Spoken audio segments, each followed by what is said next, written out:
Por escrito. Por escrito.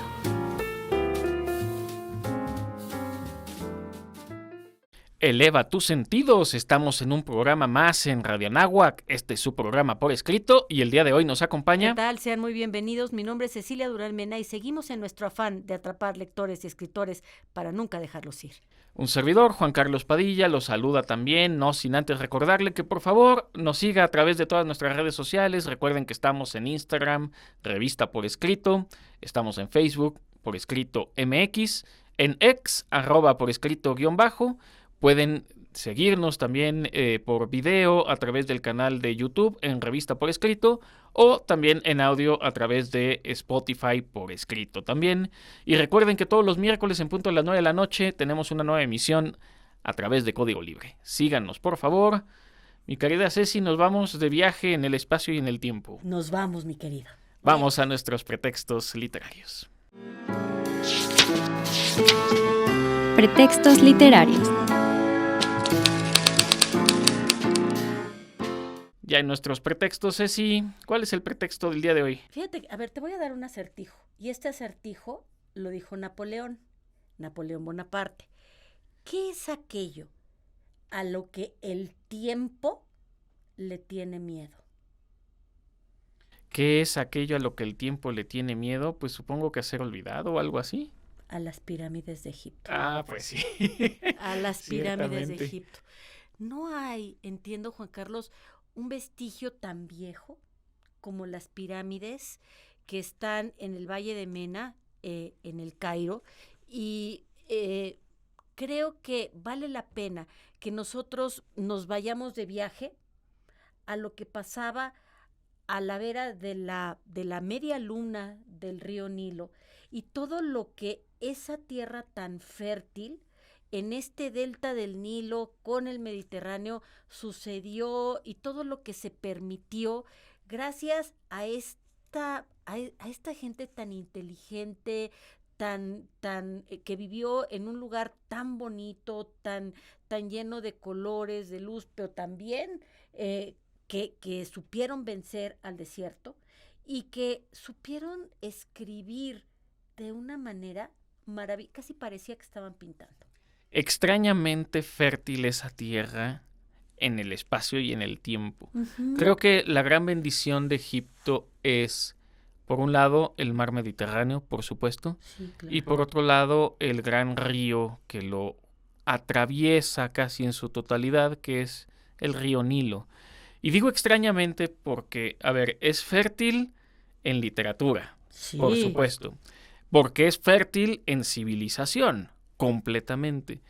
Pero digo que es extrañamente fértil porque sí tuvieron que hacer una labor muy importante, que claro que los va a constituir, los va a configurar, a la hora de hacer, digamos, todas las herramientas o toda la ingeniería que requería las inundaciones. Al final están en el desierto. Y es de verdad una ingeniería brutal cómo sacaban de los ríos las aguas. Ya hablaremos de algunas de las ciudades. A mí particularmente Memphis me llama la atención precisamente por esta situación de, pues de repente se inundaban, de repente estaban secos, Uh-huh. y si no utilizaban bien el agua en las temporadas en las que les tocaba, pues esta civilización no se hubiera podido desarrollar igual. Estoy totalmente de acuerdo y a mí me llama mucho la atención todo lo que sucede cerca del Valle de Asuán, porque pues más o menos a mitades de los años 60 del siglo XX se construye una presa y nos deja, o sea, recorren un poquito el cauce del río Nilo y Dios santísimo lo que encontraron. Todos los vestigios de Philae, que es esta ruina maravillosa en donde además vamos a encontrar muchísimo de lo que los egipcios quisieron escribir y también la maravilla de, me imagino, de toda la gente que fue descubriendo todo esto y al final, mi querido Juan, sin entender qué era toda esta grandeza. No, y habrá que tardar un poco en comprenderlo porque ni los mismos egipcios en su momento entendían todos los simbolismos. Y es que la forma de escritura egipcia, lo que nosotros conocemos como los jeroglíficos, están en una delgada línea entre lo que se puede hablar de protoescritura Sí. y escritura logo logográfica. Empezaban, porque sí es verdad que algunos símbolos que se repiten constantemente en tumbas, en paredes y demás, algunos sí emitían sonido, como si fuesen letras. Entonces, voy a inventar un poco porque no soy egiptólogo, pero si aparecía un ave, entonces a lo mejor esto se pronunciaba como ra. Y ese sonido poco a poco fue configurando ahora sí una escritura monosilábica como la que tenemos el día de hoy. Me gustaría hacer un pequeño recuento, que es la manera quizá más sencilla de entender a esta civilización egipcia, que es muy antigua. Hablamos de 3 grandes periodos, grosso modo. Primero, el Imperio Antiguo, que dataría aproximadamente del 2686 a.C. al 2181. Aquí las grandes ciudades, al parecer, serían 4.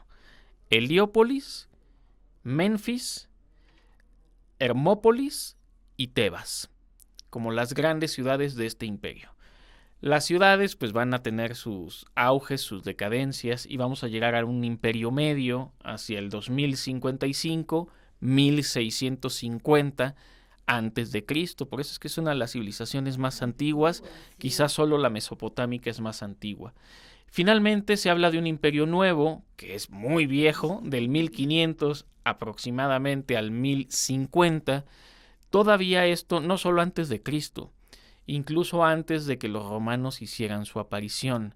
Este periodo nuevo como que se va a extender, y después vendrán, voy a llamarlo así ahorita, invasiones griegas, invasiones romanas, y esto es un poco la parte de la historia alrededor del año 100 que más conocemos, antes de Cristo, que más conocemos en la historia, que es el periodo donde Julio César llegará a Egipto y va incluso a inclinar un poco las balanzas, ¿no? Sin duda, y además me parece también muy relevante esto que tú hablabas de estos jeroglíficos que en realidad son como una especie de pictogramas muy, muy al principio, Juan Carlos, y cómo estos eran tallas sagradas. Así era como los egipcios de aquellos años la denominaban, porque todo esto tenía que ver con la relación que para los egipcios era muy importante con el más allá, con los muertos, con cómo tú tendrías que hacer el tránsito de la vida terrena al más allá. Y además, bueno, por supuesto que allá era más importante que acá.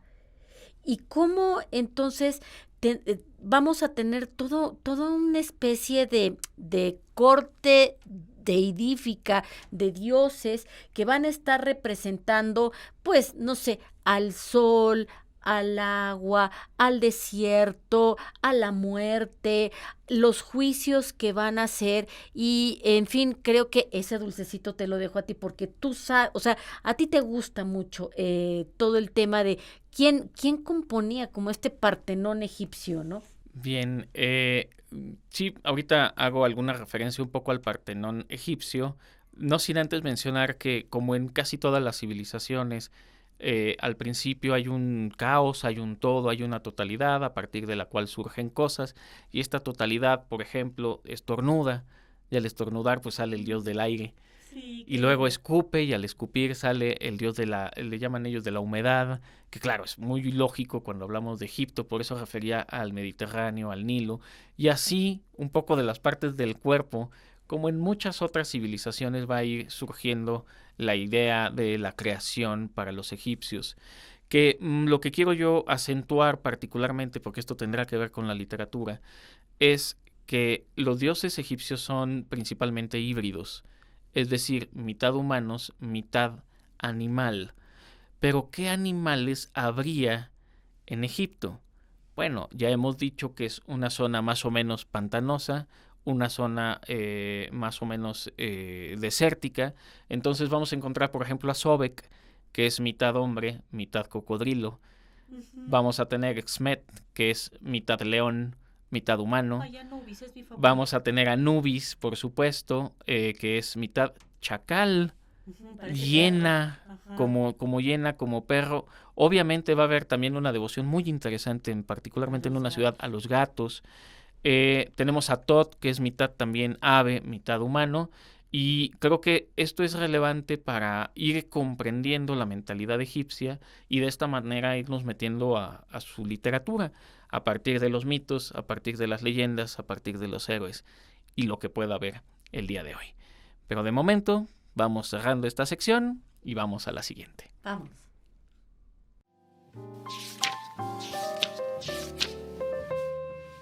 Lo desconocido. En esta sección, en la que las letras importan, me gustaría platicarles sobre algunas ciudades desaparecidas de Egipto.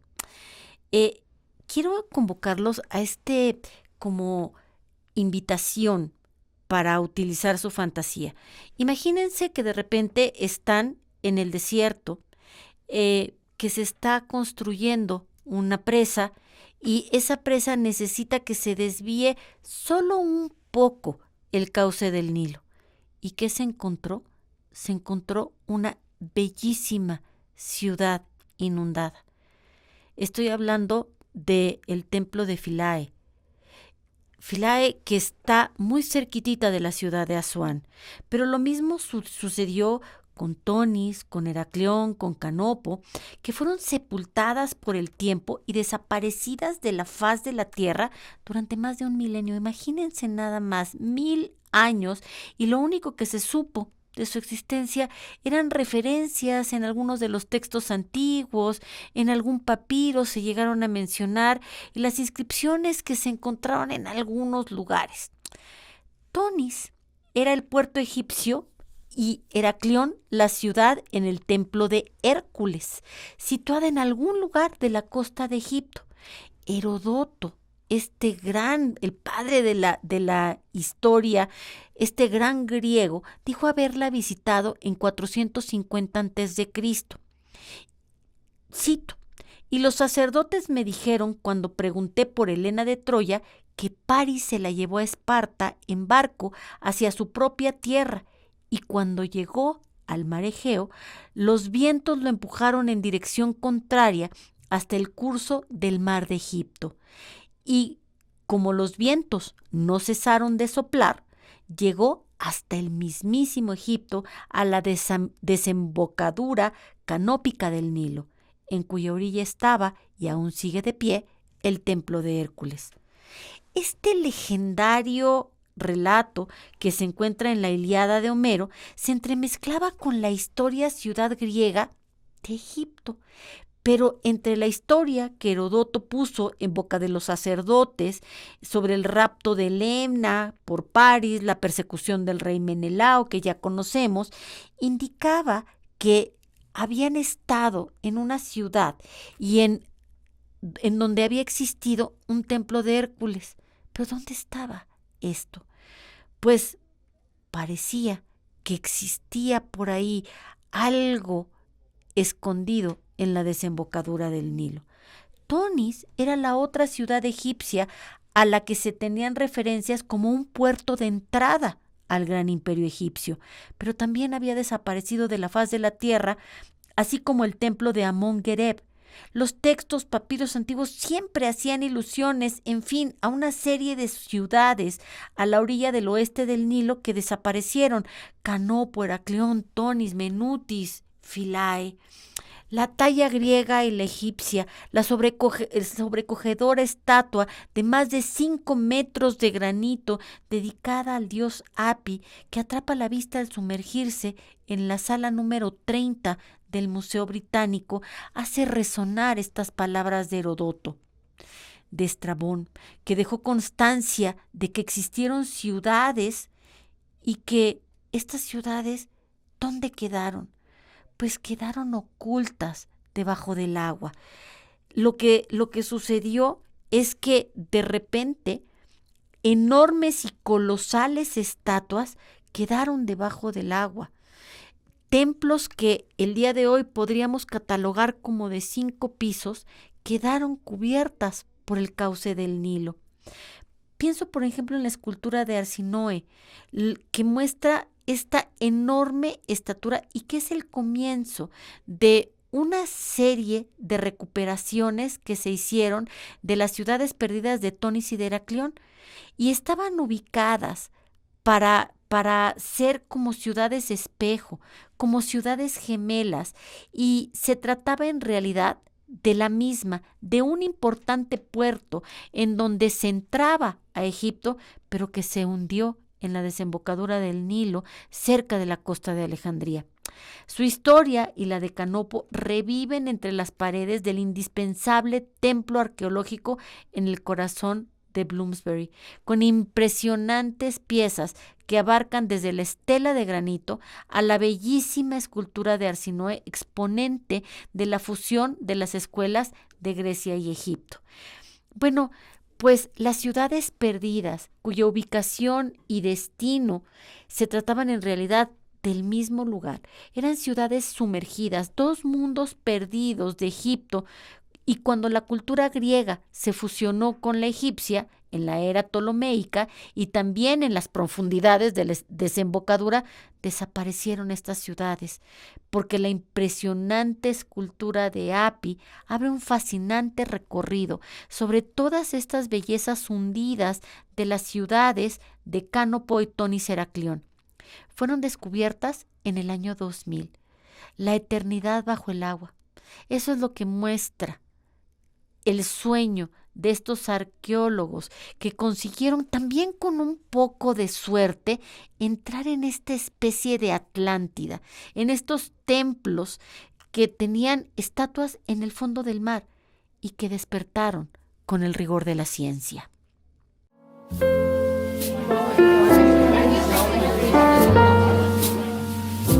Conversaciones.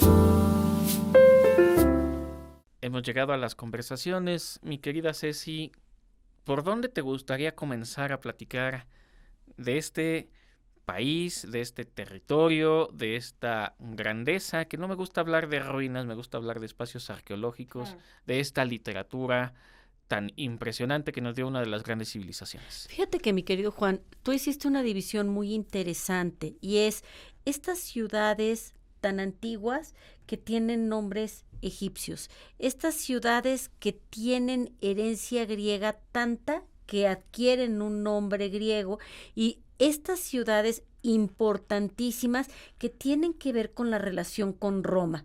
Por ahí me gustaría que pudiéramos ir como tejiendo nuestra trama. Bien, yo aquí tengo, obviamente no son todas, en algunos casos son más bien la región, no específicamente la ciudad, pero, a ver, tenemos de las que tienen nombre egipcio: Siwa, Giza, Jammu, Saqqara y Memphis. Y ahorita, solo por mencionar, ya hablaremos de ellas más adelante, las que tienen nombre romano o griego, también no son todas, son solo algunas: Canopos, Apollodorus, Heracleón y Alejandría, por supuesto. Claro. Pues, ¿por dónde te gustaría comenzar? Pues vámonos así, atrás en el tiempo, mi querido Juan. A mí me gustaría hablar del libro de los muertos. Este libro que tiene que ver con esta relación que los egipcios tenían con lo que ellos consideraban sagrado. Es un libro que si nosotros lo leemos, vamos a encontrar en la actualidad muchas fórmulas mágicas, vamos a encontrar hechizos, pócimas, vamos a encontrar pues todo el panteón de dioses que ellos tenían, y sobre todo a mí me da me llama mucho la atención cómo los egipcios tenían muy claro por qué escribieron este libro, y este libro estaba escrito para guiar al mortal terrenal a tener un buen trance hacia la muerte. Que ahorita estaba buscando rápidamente, no lo vamos a poder leer de todas maneras porque es muy extenso, pero en el libro de los muertos hay un pasaje súper interesante de una persona que se va a encontrar con Anubis, que es quien guarda, digamos, el paso al inframundo. Hay dos momentos, uno muy famoso, más conocido, que es cuando se pesa tu corazón con una pluma de, no recuerdo específicamente qué ave. Tiene que haber menos peso en tu corazón que en la pluma para que puedas acceder. Y lo otro que es muy interesante es, debes conocer pues algunos rituales, algunas cosas. Ahorita no recuerdo los nombres, pero le pregunta Anubis al personaje que quiere pasar, ¿cómo se llama la bisagra superior derecha de la puerta que da acceso a el inframundo? Y la otra persona debe responder. Una manera de ritual, de ver si sí tienes los conocimientos básicos de los dioses para poder acceder. Porque adivina qué, mi querida Ceci, me imagino que esta historia ya la has escuchado. Ahorita continuamos hablando de otras ciudades, pero quisiera hablar de un faraón muy importante que digamos que hizo lo contrario de lo que harían los faraones. El panteón egipcio es de muchos dioses, se habla de millares de dioses. Y hay un faraón que quiere que sea más bien uno el que rija sobre los demás. Y este faraón es Agnatón, esposo de Amenofis, la famosa Nefertiti. Él lo que quería en realidad era que hubiera un dios, ¿no? Pero pasó como dice Nietzsche después, ¿no? Dios ha muerto. ¿Qué pasó? Que la gente empezó a entender que lo que quería él era que el faraón se divinificara, se pusiera como a la altura de los dioses, y entonces ocurrió una revuelta civil, en realidad, y esta es la primera muestra quizá de monoteísmo en la historia de la humanidad. Y que fuera el sol el que rigiera también hace bastante sentido ya después para el posterior cristianismo, la helenización y todo esto. Sin duda, creo, mi querido Juan, que todo es que además los egipcios eran muy, muy políticos. Quisiera regresar un poquito al libro de los muertos, porque el libro de los muertos tiene en realidad como 4 temas centrales. Uno era al que te referías, que era el juicio de Osiris, que es esta representación del difunto frente a la deidad y como pasando a la balanza. La segunda parte es una guía para el viaje, es una serie de instrucciones, de fórmulas que se le dan al difunto, que tiene que llevar estos conocimientos esenciales para navegar en el inframundo y enfrentar a seres mitológicos que podría encontrarse en el camino. La número 3 es la protección contra los demonios, ¿no? Estas invocaciones y estos hechizos que están eminentemente destinados a proteger al difunto de estos seres malignos y de peligros que pudieran amenazar su viaje. Y por último, los rituales de purificación. Estos textos van a detallar estos procedimientos para que el difunto llegue puro y asegurar su entrada al reino de los muertos. Sí, estaba recordando que hay una fórmula que es como en negativa. No me va a dar tiempo de encontrarla ahorita, pero tiene que ver con: yo no he robado los panes de los rituales a los dioses, yo no he hecho el mal a nadie. Un poquito es esa fórmula que el muerto tiene que, pues al final tiene que confesarse, justificar, ¿no? Y si los dioses deciden que no es así, pues no va a poder pasar al inframundo y esa será la desgracia. Me regreso un poquito, ya después de este episodio de Atón y el dios Sol, va a gobernar un muy famoso Tutankamón. Y Tutankamón lo que va a hacer es regresar al imperio a los dioses. Se dice por aquí, leo el fragmento, dice Tutankamón, ya que ha tomado el poder: los templos de los dioses y las diosas se derrumbaron. La tierra se puso patas arriba y los dioses le dieron la espalda. Cuando alguien oraba en busca de ayuda, no era escuchado. A los dioses se les había roto el corazón. Ay. Es muy interesante en este ritual de retorno a los antiguos dioses y bueno, empezará obviamente un jaloneo que va a durar muchísimo tiempo, ¿no? Y sorprende, Juan Carlos, que estas palabras que tú estás pronunciando las haya escrito o se le hayan adjudicado a un emperador, a un faraón tan joven, porque no me da mucho caso, pero creo que tenía 12 o 14 años cuando él murió. Sí, Sí, pero a ver, quizá justo por eso, quizás sea la inocencia del niño la Qué que dice se bonito. le rompió el corazón. Sí, Puede sí. ser. Patas para arriba el mundo, por supuesto. Bien, a ver, si me permites, ya empiezo porque tengo aquí como mucho que decir. Corre, Juan Carlos. A ver, hay una región ya más hacia el centro de Egipto, más bien desértica, que se llama Saqqara. En Saqqara se le tiene devoción a los gatos. Hay un documental en Netflix que les recomiendo mucho, que se llama así como Descubriendo a Saqqara, Desterrando Saqqara. Es fascinante porque poco antes de la pandemia descubrieron que había un montículo, había una tumba. Y se tenían que apresurar para poder gastar el dinero que tenían para hacer un descubrimiento, porque si no el gobierno ya no les da dinero. Y entonces descubrieron que había algunos gatos, los restos de una familia, pero lo que era muy interesante de esa tumba es que en los escritos de las paredes decía, no recuerdo los nombres de los personajes, esta tumba es mía, esta tumba es de fulanito de tal, esta tumba es de fulanito de tal, con una insistencia muy poco común en las tumbas. Sí, siempre se dice esta es la tumba de fulano de tal, pero no se tiene que insistir en eso. Entonces, indagando los historiadores, con los antropólogos, con los arqueólogos, pues descubrieron que en realidad esa tumba fue usurpada.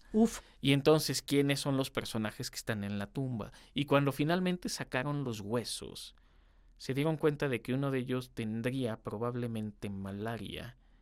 Y eso significaría que entonces la malaria existe desde antes de lo que se había pensado. Imagínate. Y esto tiene consecuencias interesantísimas. Entre otras cosas, déjate comento, en Saqqara encontraron lo que parecía un gato gigante embalsamado, que además como que le pintaban el rostro por encima.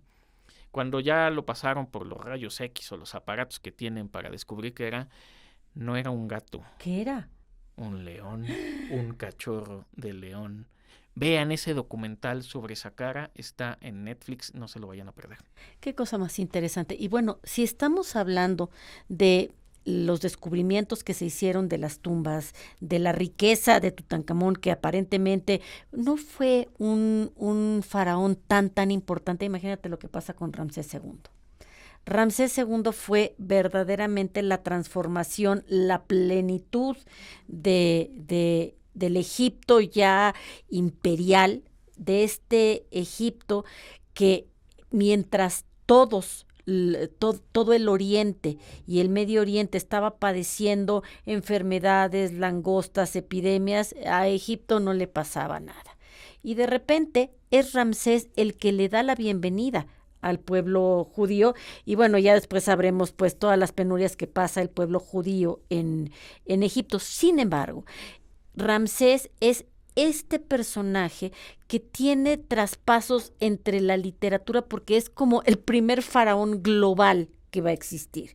Entonces, hay vestigios en Líbano de Ramsés, hay vestigios en la literatura hebrea de Ramsés, y por supuesto hay muchas referencias a Ramsés, no solamente en la escritura, sino en la arquitectura, en las bellas artes, etcétera. Todo lo que Ramsés hizo por Egipto fue hacerlo brillar. Como hacen brillar en la actualidad las pirámides de Giza, precisamente a esta región, donde también está la famosa esfinge, que muchos dicen que no es tan impresionante como pintaba. Sí es. Bueno, eso dicen algunos. Sí, yo no he estado en Giza. Sí, hay otro templo muy interesante que se encuentra en Jammu, que está dedicada al dios Kemet, pero quiero más bien detenerme en Memphis.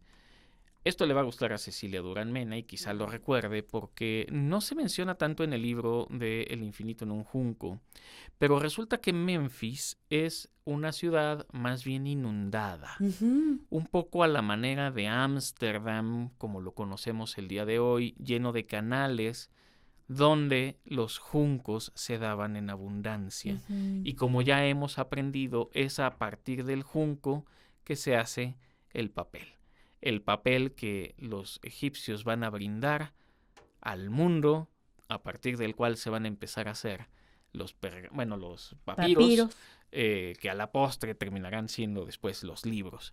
La importancia que tiene el junco y la importancia que tiene Memphis como este lugar donde no únicamente, pero sí, principalmente se podía acceder a esta planta. Y esta avidez que tenían los egipcios, Juan, por lo que queda escrito, por la permanencia, es decir, ellos tenían mucha relación con el mundo de los muertos, pero querían dejar una huella en el mundo de los vivos.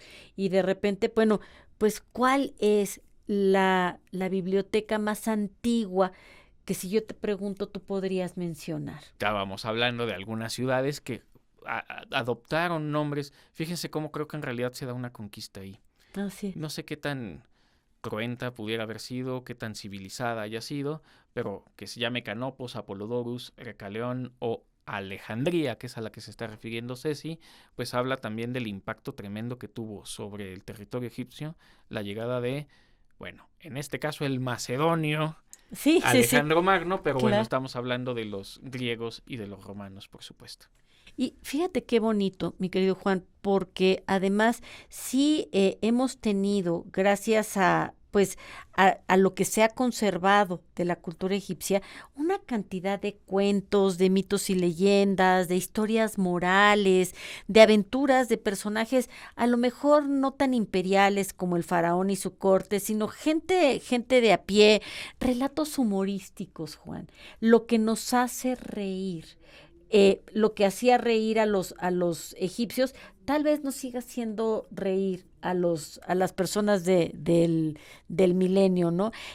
Sobre todo estos relatos míticos, en donde muy al estilo de lo que nosotros estamos acostumbrados como occidentales a haber leído de los griegos, van conviviendo los dioses con los seres humanos y van teniendo estos enfoques morales en donde vamos descubriendo qué era para los egipcios de aquellos tiempos lo que ellos manejaban como virtudes, como defectos, como cualidades, en fin, podemos entender cuáles eran las consecuencias de las acciones y los castigos que para los griegos, para los egipcios, se merecía si alguien faltaba a estos códigos. Y las historias que vienen a partir de ello, ¿no? Sí, claro. Que, a ver, quizá no sean tan populares, pero creo que quizá la más popular de las historias pueda ser la de Sinué el egipcio. Uh-huh. Y aquí habría que hacer una pequeña aclaración que me parece que es pertinente. Uno, se habla del poema de Sinué, que es un vestigio más o menos armado. Una narrativa épica, narra las aventuras de Sinué, un egipcio que abandona su país, vive diversas experiencias en tierras extranjeras. Y este poema pues es uno de los grandes símbolos. Uh-huh. Y es curioso, hay un boom de egiptología en el siglo XIX, siglo XX, y a partir de eso van a hacer una novela que fue la que va a potenciar que todo mundo conozca al menos el nombre de Sinué. Y este es Sinué el egipcio de Mika Watari, que se va a popularizar precisamente en el siglo XX.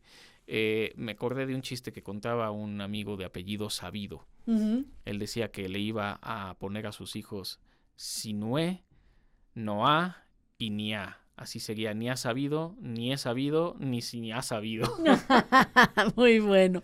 Fíjate que en general, como sucede mucho con textos tan antiguos como los que nos estamos refiriendo, pues no podríamos determinar quién fue el autor o si fueron uno o varios autores. Pienso, por ejemplo, en este que parece trabalenguas, el Encinamiento de Amenope, que este es un texto muy, muy específico de los egipcios porque tienen un tinte moral, tienen un tinte ético, de consejos sobre la sabiduría, pero no para la alta sociedad, sino para la vida cotidiana de prácticamente todos. Hablan de virtud y moralidad, hablan de respeto a los demás, de sabiduría y conocimiento. A ver, los egipcios eran un pueblo sabio y que tenían como mucho amor al conocimiento, pero de humildad y sobre todo estos consejos para salir adelante en el día a día de la vida. Todo esto como que se une en el Encinamiento de Amenope. Bien, que, a ver, tiene bastante sentido. Ya desde aquella época estaban los que tenían el poder y los que no lo podían ostentar. Y luego estaba todo el tema religioso, que se supone que podían adorar a cualquiera de sus dioses, también dependía un poco de la región, pero no dejaba de haber muchos abusos. Y hay momentos en la historia de Egipto estamos hablando de prácticamente el año 4000 a prácticamente el tiempos de Cristo. Bueno, obviamente continuará, pero pues es lo más conocido, son 4000 años de historia, Sí, ¿no? imagínate. No es poco. Ahí es donde tiene bastante sentido hablar de los lamentos de Ipower, Hijos. porque es como esta forma en que el egipcio de a pie, digámoslo así, puede describir la decadencia de un Egipto que tuvo muchos momentos de decadencia, que va a interpretarse como una reflexión de los desórdenes sociales y de la necesidad de regresar a los dioses para ser bendecidos por ellos. Como nosotros estamos maldecidos por el tiempo y vamos a tener que ir cerrando el programa, mi querida Ceci, pero vamos a hacer alguna última recomendación. A mí me gustaría mucho que, por ejemplo, leamos cualquiera de estos textos muy, muy antiguos, la historia de Venamun, el discurso del rey Ahase, en fin, entremos a conocer de Egipto. Egipto es verdaderamente misterioso y maravilloso. Misterioso y maravilloso como es, la verdad, yo sí voy a recomendar de esta colección de libros, que los hay varios, sobre mitología.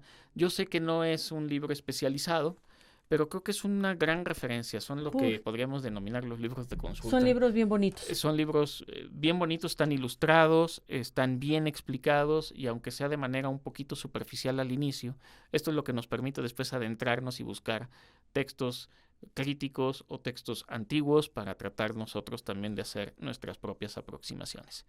Pues despedimos el programa, mi querida Ceci. Seguimos atrapando lectores y escritores para nunca dejarlos ir. Un servidor, Juan Carlos Padilla, también se despide, no sin antes agradecer a Isis, que no es la diosa egipcia, sino nuestra productora estrella.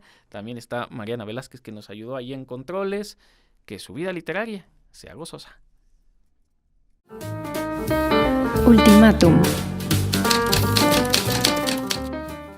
Las palabras tienen el poder de mantener viva nuestra memoria en el tiempo.